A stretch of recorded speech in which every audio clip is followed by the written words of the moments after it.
اعوذ باللہ من الشیطان الرجیم بسم اللہ الرحمن الرحیم الحمدللہ وکفا وسلام علی عبادہ الذین اصطفی وسلام علی نبی المصطفی وعلی آلہ انقا واتقا۔ السلام علیکم ورحمۃ اللہ تعالی وبرکاتہ۔ جملہ ناظرین و سامعین حضرات، کیونکہ یہ ہماری تصوف کے موضوع پر دوسری نشست ہے، دوسری سیریز ہے۔ پچھلی سیریز میں ہم گفتگو کر چکے ہیں کہ کن کن موضوعات اور کن اسپیکٹس پر ہم آپ کو تصوف کے حوالے سے ایڈریس کریں گے، اور جو عصر حاضر میں تصوف کے مطلوبات ہیں ممکنہ انداز میں ان کے جوابات بالدلائل ہم آپ کو دے سکیں گے، اور جو ممکنہ پہلو ہو سکیں گے ان کا احاطہ کریں گے انشاءاللہ العزیز۔ یہ سب کچھ اللہ تعالیٰ کی توفیقات اور اس کی نوازشات پر مبنی رہے گا الحمدللہ۔ دیکھیں، تصوف کی یوں تو بے شمار تعریفات ہے۔ ائمہ تصوف نے اپنے کتب تصوف میں کافی تعریفات میں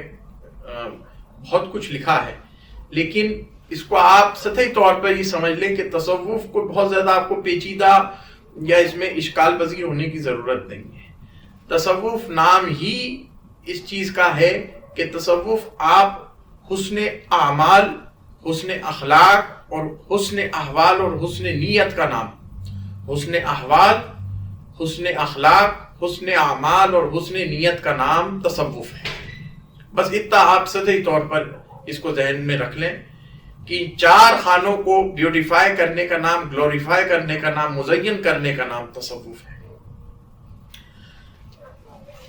تفصیلات انشاءاللہ العزیز آگے آئندہ آنے والی جتنی سیریز ہوں گی ان میں تصوف کے موضوع پر، بالخصوص تصوف کے خد و خال اور تصوف کی جو اہم ترین گفتگو ہے اس پہ تفصیل سے ہم گفتگو کریں گے، مگر یہاں آپ کے ذہنی طور پر ایک سطحی طور پر ایک ذہن، آپ کا ایک خاکہ ذہنی تیار کرنا ہے۔ تو ہم آپ کو یہ بتاتے چلیں کہ دیکھیں، عہد رسالت صلی اللہ علیہ وآلہ وسلم اور عہد صحابہ رضوان اللہ تعالی علیہم اجمعین کے زمانے سے ہی، جبکہ صحابہ اکرام نے مشاہدہ کیا وحی کے نزول کا، آقا کریم صلی اللہ علیہ وسلم کی احادیث مبارکہ آپ کے انہوں نے لوگوں تک کنورس کی، آگے پہنچائیں کنورزیشن کے ذریعے، لوگوں تک قرآن مجید کی آیات کریمہ کو منتقل فرمایا صحابہ اکرام نے۔ تو یہ جو طبقات تھے صحابہ کے، یہ اس زمانے سے ہی، حضور علیہ الصلوۃ والسلام کے وقت سے ہی اس کے اندر طبقات تھے۔ چند صحابہ وہ تھے جنہیں تفسیر اور علم قرآن میں فضیلت حاصل تھی، چند صحابہ وہ تھے جنہیں علم حدیث میں مہارت حاصل تھی، یعنی حضور علیہ السلام کی احادیث کے حفظ کرنے میں جو صحابہ تھے، وہ کچھ صحابہ وہ فاضل ہوئے، کچھ صحابہ وہ تھے جو علم فقہ میں، علم شریعت میں احکامات کے اندر فاضل ہوئے، اور کچھ صحابہ وہ تھے جن میں زہد و تقوی و ورع و خشوع و خضوع کے حوالے سے فاضل ثابت ہوئے۔ تو جنہوں نے ائمہ نے طبقات صحابہ پر کتب لکھی ہیں، تو اس میں یہ 4-5 کوالٹی کے، 4-5 کیٹیگری کے صحابہ جو ہیں وہ گنوائے ہیں، اور یہی آگے چل کر بھی اسی طریقے کا ٹرینڈ رہا ہے۔ جو اسلامی سرحدیں، اسلامک امپائر وسیع و عریض ہوتا گیا، فتوحات کے سلسلے دراز ہوتے گئے، اور بلاد کثیرہ پر مشتمل اسلامی سلطنت قائم ہوئی، تو اسلامی علوم و فنون بھی جو ہے بڑے وسیع پیمانے پر بڑھتا گیا، اور جہاں جہاں دین پہنچا، جہاں جہاں اسلام پہنچا، وہاں ان جگہوں کے اپنے اپنے مطلوبات تھے، اس خطے کے، وہاں کے معاشرے کے، وہاں کے لوگوں کے، وہاں کے کلچر کے، وہاں کے ٹرینڈ کے حساب سے اللہ کے رسول صلی اللہ علیہ وسلم کی تعلیمات وہاں پر پہنچی، اور ان تعلیمات کا اس لحاظ سے وہاں پر جو ہے تعویلات ہوئیں، اور اس طرح سے وہاں پہ نشر و اشاعت ہوئی کہ جو وہاں کا ماحول تھا اور وہاں کا کلچر تھا۔ تو ظاہر سی بات ہے کہ جب علوم و فنون کا زمانہ آیا اسلام پر، تو اس وقت بڑے بڑے اکابرین، ائمہ فقہ، ائمہ تفسیر، ائمہ حدیث، ائمہ اسماء و رجال، ائمہ عقائد، ائمہ سیر، ائمہ تاریخ، ائمہ فلسفہ پیدا ہوئے اسلام میں۔ اچھا، آپ اس بات کو یہ سمجھتے چلیں کہ یہ جو طبقات ہیں، یہ جو کیٹیگریز ہیں دین اسلام میں، یہ حضور علیہ الصلوۃ والسلام کے زمانے سے ہی وجود میں آ گئی تھی۔ کچھ لوگ یہ سمجھتے ہیں کہ تصوف کوئی نیا گوشہ ہے، کوئی نیا خانہ ہے، کوئی دین اسلام میں کوئی نئی بدعت ہے، یہ کوئی چیز نئی شروعات ہے۔ اگر اس زاویہ نظر سے دیکھیں آپ، اگر یہ جن لوگوں کے اعتراضات ہیں تصوف پر، تو آپ کو یہ ماننا پڑے گا کہ آج کے زمانے میں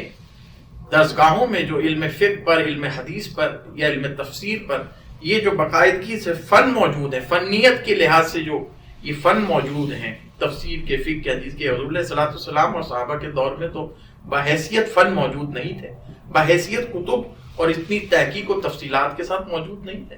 لیکن چونکہ زمانہ دراز ہوتا گیا اور زمانے کے لحاظ سے جو ان کے مطلوبات تھے وہ پورے ہوتے گئے، تو اس میں ڈیولپمنٹ ہوتا گیا، کیٹیگرائزیشن ہوتا گیا، کلاسیفیکیشن ہوتا گیا، اور علم نکھر کر دین اسلام کا، علوم اسلامیہ، وہ تمام تر دنیا میں پھیلا۔ تو اس کو یہ نہیں کہیں گے کہ علم فقہ جو ہے، علم شریعت آج کی جو ہمارے پاس درسگاہ میں پڑھاتے ہیں، وہ کوئی نئی کتابیں ان شریعت سے ہٹ کر یا قرآن اور حدیث کے مقابلے میں کوئی نیا دین ہے معاذ اللہ، یا کوئی نئی شریعت ہے، نہیں، وہ اسی سے ایکسٹریکٹڈ ورژن ہے۔ آپ دیکھیں گے کہ ماڈرن سائنسز میں بھی اور سیکولر فیلڈز میں بھی جو 60s میں، 90s میں جو تحقیقات تھیں اور آج کے زمانے میں جو تحقیقات ہیں، اس میں زمین و آسمان کا فرق آ گیا۔ لیکن یہ نہیں کہیں گے کہ وہ جو 90s میں تحقیقات تھیں وہ ختم ہو گئی اور یہ جو ہے یہی انہی کو مانا جائے، نہیں، یہ کہا جائے گا کہ یہ اور زیادہ نکھر کر، اور زیادہ کلاسیفائڈ ہو کر، اور زیادہ جو ہے کیٹیگرائزڈ ہو کر، ڈیولپڈ ہو کر ہمارے سامنے پیش ہوئی۔ یہی حال تھا فقہا کا اور ائمہ کا کہ صحابہ کے دور کے بعد جو تابعین اور اتباع تابعین کا دور آیا، پھر ائمہ اربعہ کا، امام ابو حنیفہ، امام شافعی، امام حنبلی، امام مالک، اور وہ امام بخاری، امام مسلم، اور امام سیوطی، امام بغوی، امام نصفی، امام ابو الحسن اشعری، امام ماتوریدی کے یہ جو سب دور آئے جس میں علوم و فنون باقاعدگی سے فنی حیثیت لے لیا گیا، تو اسی طریقے سے صوفیہ اور تصوف کی راہ میں بھی یہ دور آیا کہ یہ باقاعدگی سے یہ علم کی شکل، فن کی شکل لے لیا، اور اس میں بھی بڑے بڑے اکابرین اور ائمہ تصوف پیدا ہوئے، حضرت جنید بغدادی، امام حضرت سری سختی، بشر الحافی، ظن المصری وغیرہ بڑے بڑے اکابرین پیدا ہوئے، ابو نصر سراج ہوئے، ٹھیک ہے۔ تو یہ کیٹیگرائزیشن جو تھا، یہ گریڈیشن جو تھا، یہ حضور علیہ السلام کے زمانے سے ہی آپ صلی اللہ علیہ وسلم کی حدیث جبریل جو ہے صحیح بخاری اور صحیح مسلم کی، وہ میں آپ کے سامنے پیش کرنے لگا ہوں کہ یہ جو فن کی حیثیت اسلام میں تصوف کی آئی، یا فقہ کی آئی، یا تفسیر کی آئی، یا حدیث کی آئی، عقائد کی آئی ہیں، یہ حدیث رسول صلی اللہ علیہ وآلہ وسلم سے ثابت شدہ عمل ہے۔ حدیث جبریل ہے، صحیح بخاری، صحیح مسلم کی، اور دیگر صحاح کی کتابوں میں بھی، کتب حدیث میں یہ حدیث موجود ہے، متفق علیہ حدیث ہے۔ حضرت جبریل علیہ السلام حضور علیہ السلام سے ارشاد فرماتے ہیں کہ یا محمد صلی اللہ علیہ وسلم اخبرنی عن الاسلام، یا رسول اللہ صلی اللہ علیہ وسلم اسلام کے بارے میں آپ مجھے خبر دیجیے کہ اسلام کیا ہے، یعنی اسلام کی تعریف کیا ہے۔ آپ صلی اللہ علیہ وسلم نے ارشاد فرمایا، قال رسول اللہ صلی اللہ علیہ وسلم الاسلام ان تشہد ان لا الہ الا اللہ وان محمدا رسول اللہ وتقیم الصلاة وتؤتی الزکاة وتصوم رمضان وتحج البیت ان استطعت الیہ سبیلا۔ اسلام، یہ جو 5 فنڈامنٹلز اور 5 پلر جو ہیں اسلام کے، کہ حضور علیہ السلام نے فرمایا کہ اسلام کی تعریف میں یہ ہے جبریل کے جواب میں کہ اللہ کو ایک جانو، اس کی شہادت دو کہ اس کے سوا کوئی معبود حقیقی نہیں، اور اللہ محمد جو ہیں وہ اللہ کے رسول ہیں، اور نماز قائم کرو، اور زکوٰۃ دو اور روزے رکھو رمضان کے، اور جو حج کی استطاعت رکھتا ہے وہ حج کرے۔ 5 پلرز آف اسلام۔ تو اب جب یہ آگے چل کر دوسری تیسری چوتھی صدی ہجری کے اندر میں جب یہ فن کی حیثیت لی ہے، یہ سب احادیث جب فنی حیثیت لی، تو یہ جو حدیث مبارکہ اسلام کے حوالے سے اب یہ جو ارکان اسلام ہے یہ احکامات میں تبدیل ہو گئے۔ احکامات کے ائمہ اور علماء پیدا ہو گئے، انہوں نے احکامات پر پوری کتب لکھ دی۔ حج کا طریقہ کیا ہے، روزے کا طریقہ کیا ہے، نماز کا طریقہ کیا ہے، ٹھیک ہے، یہ کیا ارکان ہیں، کیا فرائض ہیں، کیا سنن ہیں، کیا مستحبات ہیں، تفصیل کے ساتھ ائمہ اربعہ، احناف، فقہا، حنابلہ، مالکیہ، سب لوگوں نے، سب ائمہ نے اپنی کتب اور ان کے بعد جو ان کے شاگرد ہوئے اور ان کے طلباء ہوئے، انہوں نے ساری بڑی تفصیل کے ساتھ کتابیں لکھی فقہ پر، اور بڑا کھل کے فقہ کو جو زمانے کے لحاظ سے مطالبات تھے وہ سب پیش کیے ائمہ نے اپنی اپنی کتب فقہ میں۔ پھر اس کے بعد تو یہاں سے جو ہے فقہا پیدا ہوئے۔ یہ جو شک ہے حدیث مبارکہ کی مل اسلام کے جواب میں، تو اسلام کی جو ظاہری خد و حال تھے اس کی دیکھ ریکھ میں، اس کی تبلیغ و نشر و اشاعت میں علماء، ظواہر علماء اللہ تبارک و تعالیٰ نے امت میں مبعوث فرمائے، جنہوں نے ظاہری دین کی خدمت کی۔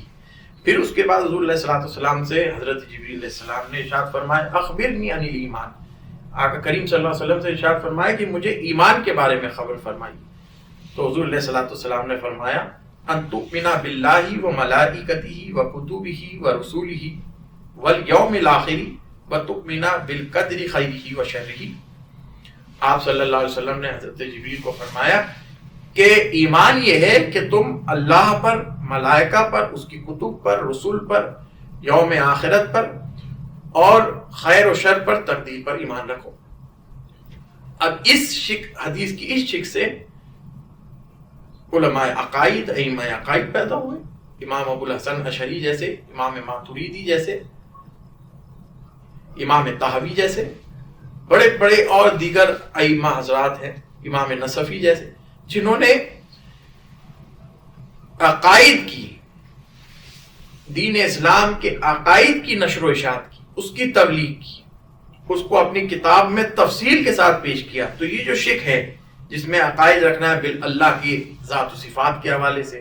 اب جو عقائد کی کتاب میں آتی ہیں باتیں ذات و صفات کے حوالے سے آتی ہیں، ملائکہ کے اوپر ایمان رکھنے کے حوالے سے آتی ہیں، رسول اللہ صلی اللہ علیہ وسلم پر ختمیت کے، ختم نبوت کے حوالے سے آتی ہیں، وحی کے حوالے سے، الہام کے، القا کے حوالے سے آتی ہیں، تقدیر کے حوالے سے بحث آتی ہے، جنت و دوزخ کے حوالے سے، میزان و پلسرات کے حوالے سے۔ یہ جتنے عقائد کے مباحث ہیں اس میں ائمہ عقائد نے اپنا اپنا کنٹریبیوشن دیا، اس کے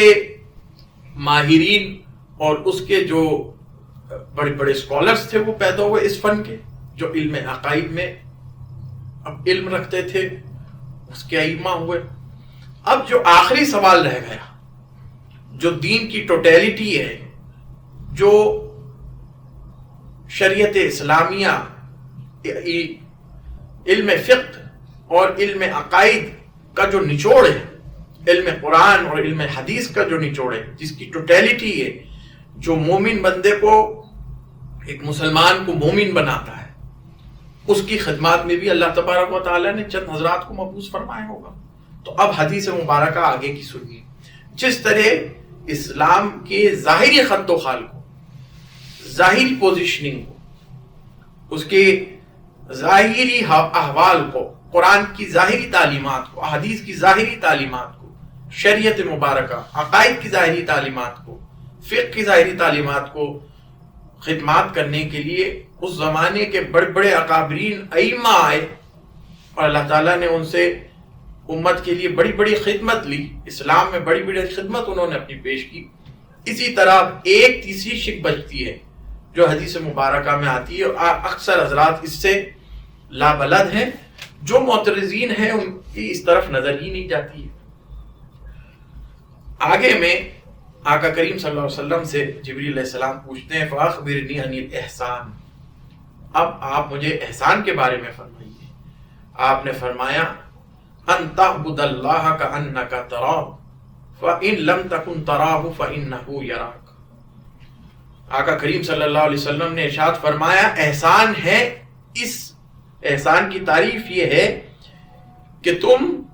اللہ تبارک و تعالی کا مشاہدہ کر رہے ہو، اس کے اندر انہماک اور